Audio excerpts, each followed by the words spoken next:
What is going on, PUBG fans, and welcome to the channel. My name is Powerbang. I'll be hosting the show today. I'm a YouTuber with a couple of hundred chicken dinners in my belly so far. Check out the link in the description for my channel that covers daily PUBG action. That being said, guys, I've got 13 tips today to help you become better PUBG players and start filling up on chicken yourselves. What the heck is chicken, you might ask? Well, that's when you win a game, you get a chicken dinner. That's just how things work. Now let's get straight into tip number 1, and that is to plan your drop zone and get there first. You can determine the plane's direction and path in a number of ways. You can either wait for your player icon to appear on the mini-map. You can see what direction you're looking, and that's where the plane's coming in from. Or you can look at which direction you're facing in the plane as soon as the mini-map is able to be accessed, and you can simply take the opposite of that direction. For example, if you're looking northeast, that means the plane's coming in from the southwest. If you're looking south, that means the plane is coming in from the north. You guys can figure that out quickly. It will help you determine an appropriate path to jump much more quickly. You're going to want to jump to the high-density loot locations to try to get geared up as soon as possible. You can find those by looking for the big city names all over the map, and as you get more familiar with the map and your surroundings, you're going to come up with some favorites that you're going to want to jump to more often than not if the plane's path allows it. Once you've chosen a destination, mark the map by clicking the mini-map. Once you've done so, a marker will appear, and that marker will then show an icon on your compass at the top of the screen, and that's the direction you want to focus your player as you're jumping. Try to take care of your positioning and maneuvering while you're still skydiving and not after the parachute is popped. Once the parachute has deployed, you want to fly directly down to your destination, whether it's a rooftop or a building. While you're on your way there in the parachute, that is a good time to look around with the eyeball tool to make sure that you don't have enemies that are landing near you, next to you, or even on top of you. You've got to figure out if you're going to land first or if they're going to land before you, and that's going to shape how you play the game from that point forward. That leads us into tip number 2. You need to gear up quickly, and you want to make sure that you pick up the very first gun that you come across. Whether it's a pistol, shotgun, or other subpar gun, it does not matter. Having a gun is much better than having fists when you come across your first enemy, especially if it's an unexpected first encounter where maybe you didn't spot all of the people flying in right behind you. Once you guys find better weapons, obviously ditch the pistol or ditch the shotgun that you picked up, pick up the assault rifle instead, but make sure that you're looting up quickly, being super efficient with what you take, and pick up that first gun. Super important. Tip number 3 is along the same looting lines. You want to make sure that you're taking only what you need. Be super efficient.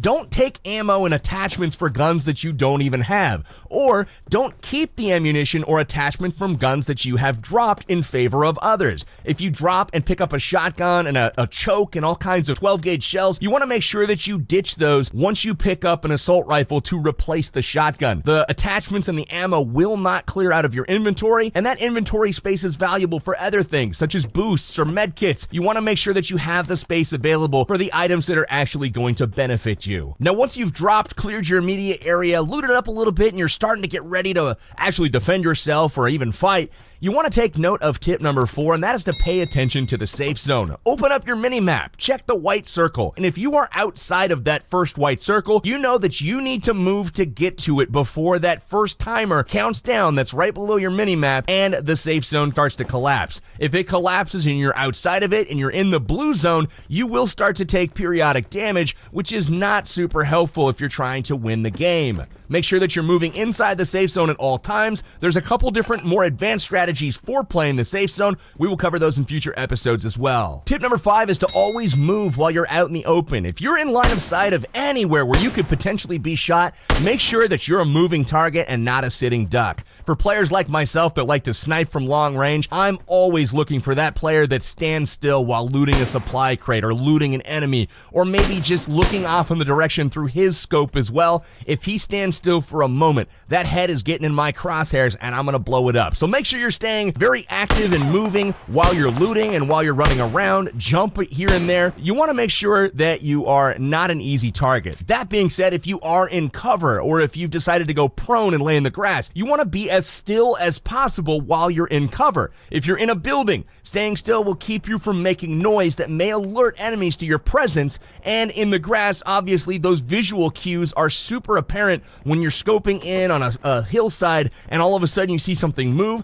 That'll cause an enemy to look in closer to your area and ultimately find you and kill you. Tip number 6 is to use the eyeball tool. Just like you did when you were dropping in with your parachute, it's super helpful when you're running around the map as well. Once you've determined where you're trying to run or drive, you want to look around with the eyeball tool so you can do a couple of things. You can scan the area to see if there are any potential threats watching you, and you can also sneak up on people by looking at them, planning your attack, and they don't ever know that you actually see them. So use that to your advantage. Make sure to use the eyeball tool as you're driving around. Don't just tunnel vision on a target or an enemy or a destination, and forget to check your flanks. Now, eventually footsteps and gunshots and cars driving by are going to start to fill up the battlefield. You're going to hear sounds. And tip number 7 is to use these audio cues to locate nearby enemies. This is absolutely imperative, and probably about 90% of tracking enemies, their location, comes from audio and not visual cues. Not joking here, guys. Having a stereo headset or earbuds is crucial to your success in this game. Highly recommend that you grab that audio for tracking and locating your enemies. To do this using audio alone, you want to focus your player's crosshair on the direction where you think the sound is coming from. Make sure the gunshots or the footsteps or the car sounds, that the audio is balanced from a volume perspective in your left and your right ears. You want to make sure that it sounds the exact same loudness, and once you've done that, you're going to be looking pretty much right at where the sound originated from. Now, the volume of the shots, of the footsteps, that is going to tell you how close the target is, whether it's super far away or if it's right next to you. Tip number 8 expands upon the same process of tracking and locating your enemies when there are audio cues going off in the game. If you hear gunshots, put your crosshair where you think they're coming from, but immediately put your eyeballs, your visuals, on the mini-map. Look at the mini-map, and there's going to be an orange radar blip that pops up on that mini-map, and that is going to tell you the general direction of where those shots came from. Now, if you can combine your hearing and your seeing so that both of these senses are telling you the same direction, there's a great chance that you're going to find your enemy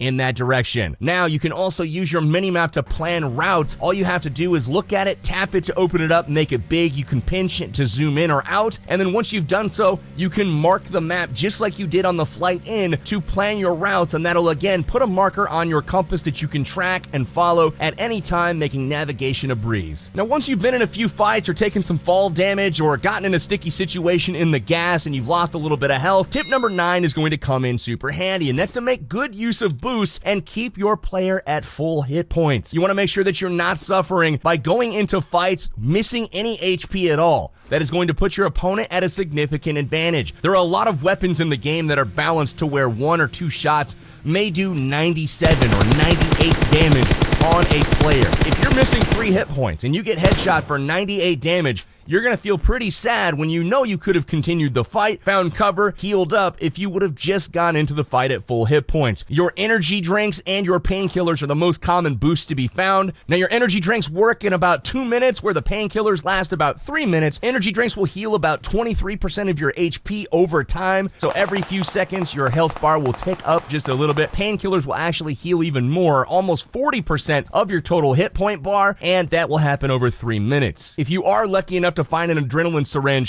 syringes will fill up your boost bar to 100%, and that will heal over 80% of your health bar over 5 minutes. Adrenaline syringes can only be found in supply drop crates, so it's more often than not you're going to be using the energy drinks and the painkillers. Make sure you loot these items as often as you can. They're uncommon, not rare, but you always want to have a plentiful supply of boosts on your persons at all times. Tip number 10 is to use the supply drop crates to your advantage. You can do this by looting them for some of the best weapons, armor, scopes in the game, or you can use them as bait. If you're able to get to a crate first, loot it, and get a little bit away from it, you can continue to watch the crate as other players in cars and vehicles and even on foot will surely approach it to see what was in the crate, and you can shoot them dead pretty easily. Or if you come up onto a crate late and it's been down for a while, you know that there's probably people in the area. You can come up on full alert and make sure that you're able to pick these guys off as they're trying to escape that danger zone of around the crate. Tip number 11 is to make use of the prone stance on your own terms. terms. This means that prone is a very valuable way to hide your person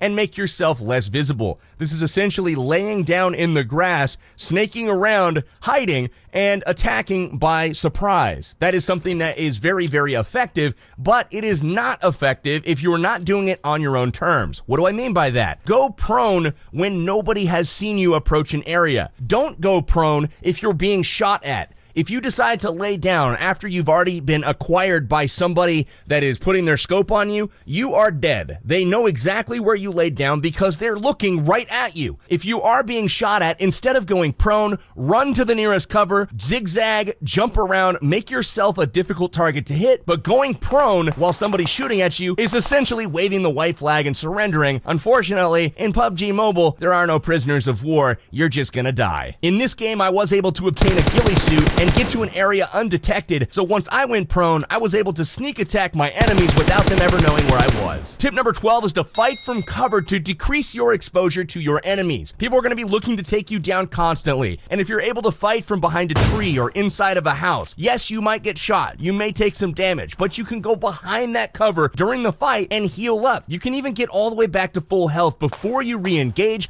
That makes you a very difficult target to take down. On the contrary, if you're standing in the middle of the open, you're stuck either running around as a free target essentially or going prone, and as we said in the last tip, you're just gonna get shot and killed. Fight from cover, use houses, use trees, use rocks, use embankments on terrain, use all of these things to your advantage. Don't fight from the open. Tip number 13 and our last tip for today's video is to engage in battle on your terms when victory is likely, if not assured. You wanna make sure that when you're fighting your opponents that you have their head or their chest in your sights and you've got a real good feeling about picking up a kill. You don't want to give away your position by firing before you're ready to get that kill, letting them know where you are, allowing them the ability to reposition, to get cover themselves, to heal up so they can re-engage you. Make sure that you fire when you see them, and don't be pressured into entering a fight, especially if you think the enemy's fishing for your location and they don't exactly know where you are. So as you're going to see at the end of this game, my opponent, I know exactly where he is because I saw him earlier, and he thinks he knows where I am based off of sound, but unfortunately I'm wearing a ghillie suit. He is wrong, he never sees me, and I'm not baited into the fight. When he finally shows himself from around the tree,